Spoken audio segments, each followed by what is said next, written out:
Hi, I'm Heather Lloyd. I'm Kendall Taggart. I'm Kaylee Kelly.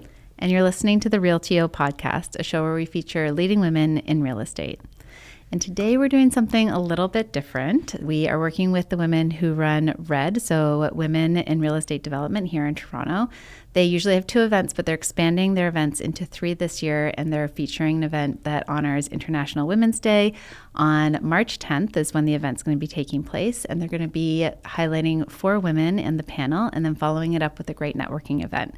So to promote the event and to also promote the women who are going to be on the panel, we are going to be doing what I guess we're calling mini podcasts featuring each of the panelists. And with that... So today we have Heela Omarkhail. She is the VP of Strategic Initiative and Partnerships at Daniels. Mm-hmm. And we're so excited to have her here. I'm so excited to be here. Thank you for inviting me. Great. So Heela, your role within the industry is pretty unique. Maybe not within the industry, but to have within the development company you work for. Daniels has a huge portfolio, and your role is incredibly important and necessary. So I was wondering, how did you get started in the industry? How did your role develop? And what excites you about your role? Well, I often say, you said important, and I'll say it is really important, but when I'm doing my little elevator pitch introducing my role, I also tend to say I have the most fun role at Daniels, and I truly believe that. And part of what makes it fun is that I probably couldn't have dreamt this up. It really feels like the best accident ever that I ended up in real estate development and with Daniels. And so if we go way back, I can say that now because it's been about 17 years, almost 19 years. For context, both Kendall and I worked with Heela, so 17 years just kind of blew my mind a little bit. Yeah. We're all getting up there, ladies. It's all happening. No, we are. I was 22 years old, just wrapping up my post-secondary education at the University of Toronto, thinking about what's next. You've worked with me, so you'll know that I love a healthy dialogue and debate. So I was thinking of being a lawyer, and that was a path I was sort of set on, or at least what I convinced my parents I would do after getting an undergraduate degree. And what I had done through university part-time was work at condo sales offices as a receptionist or administrator, and I had sort of quit my job or my part-time jobs during university to get my grades up 4th year, get ready for law school. And I found my schooling coming to an end, and I needed time to study for my LSATs, and I was like, why not go back to a sales office? Yeah. That's a pretty good environment. Get my hours in and then go home and crack open the LSAT textbooks and sort of get on that pathway. And so I started working with Daniels. We were launching our first condominium in Regent Park, a neighborhood in the downtown east, which many folks will probably know quite well. Heather's nodding because she was part of the amazing group that sort of brought that offering to market. And instantly, it felt different. I had worked in condo sales offices before, and this sales office I started to notice was different. There wasn't a singular scale model of a building. There was an entire community scale model of the 69-acre revitalization. It wasn't just prospective condo owners coming in. It was community members. It was lots of journalists. And I remember, overhearing from reception the conversation around, so you think you can sell a condo in Regent Park and in this market? Right. And as, we talk about market changes, which is very relevant today. This was April 2009, so after the global financial crisis. And here, Regent Park, Daniels is launching a very first condo in Regent Park. So instantly, I was like, this is way more interesting than any other previous projects. And so I'll say I sort of dug in, learned as much as I could about what was happening in the neighborhood, which was the large-scale revitalization, actually integrating market housing into a community that was traditionally social housing. Which was also really personal to me. And folks who have heard me speak before may know a bit about this story, but it was interesting from the learning real estate perspective, but also felt like a bit of a homecoming for me being in that sales office because I had grown up in a Toronto community housing neighborhood just north of the city. And I instantly sort of resonated with a lot of the community activities that were happening, after school programs, big festivals in the parks, people who knew each other, the aunties getting together, like all of that felt really, really familiar.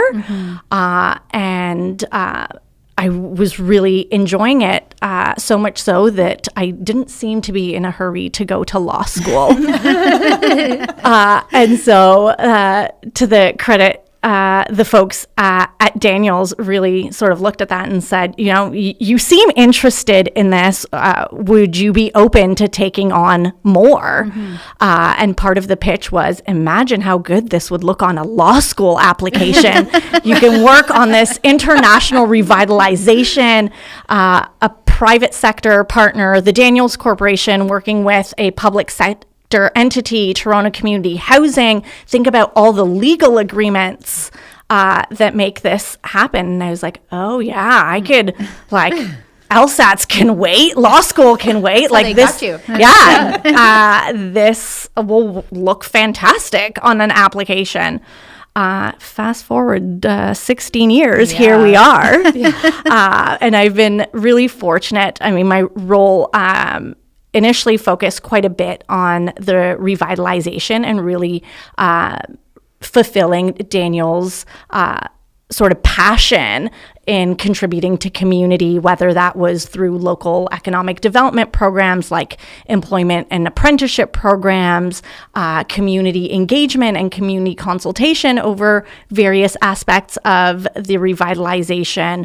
What was the park going to look like? What were the athletic grounds going to look like? How were we going to build an arts and cultural center in the community with government funding that needed to be spent within 18 months? That stuff did get me really thinking about all of the legal problems and things that I liked. So I stuck around, sort of seized that opportunity and sort of looked at, okay, as the condo market started to develop, there was a real opportunity for Daniels to lean into this, which has been the DNA of the company for the last 40 plus years, is how do we leverage real estate as a massive platform for positive social change and social impact.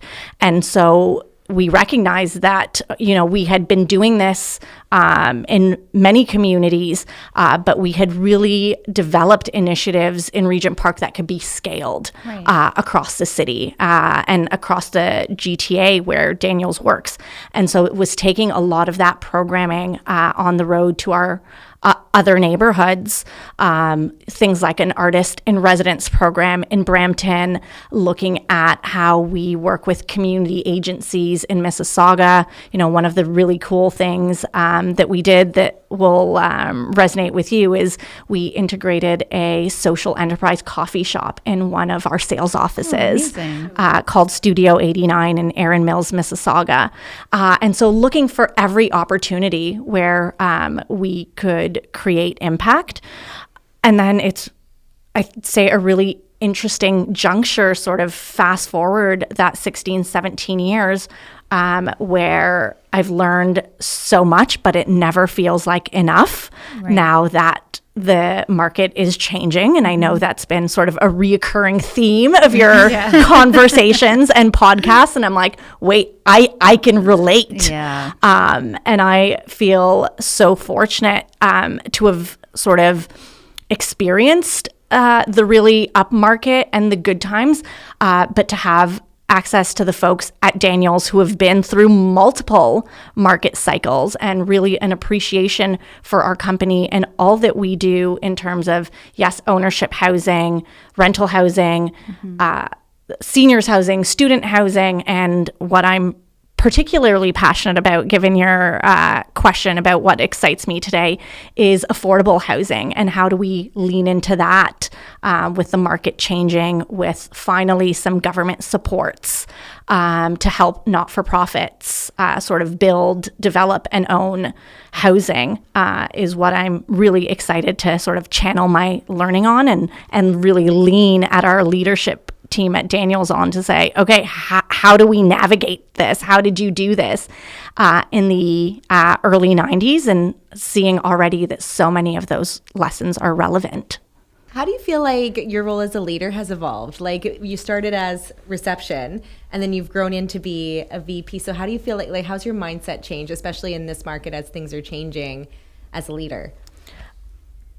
That's a great question, because I probably struggle with that term, and I don't know if that's relatable to you ladies. But, you know, having started in the industry so young and really looked at, okay, how do I learn and absorb all of the knowledge around me? I think I still do that to an extent. And then I find myself in conversations thinking about, like, oh, wait, I have a solution for this. And I'll say that that's sort of the moment. Those are the moments I credit myself for leadership, is I can no longer just identify the problem. I can actually come up with solutions and multiple solutions, and then galvanize a team and sort of manage that solution. And so when I think about sort of coming into leadership from reception, it's probably those moments where I don't necessarily need to look around me for the solution. And I'm like, wait, I think I have it. I'm very fortunate enough to have folks around me to bounce those solutions off of. But that I'd say is like my leadership aha moments. Yeah, that's amazing. What a great place to end it there. I feel like we could probably talk forever, but we don't want to do that because we need you to talk on the panel and get everybody to know a little bit more about you there. So thank you so much for joining us today. We really appreciate it. I think that was a great little teaser as to what people can expect on March 10th. Yeah, I'm looking forward to the conversation. Clearly, it's really easy to speak with you ladies, and I'm sure it will be no different on the panel. Amazing. Thanks, Heela. Thanks for coming in. Thanks, My Heela. pleasure. Thank you.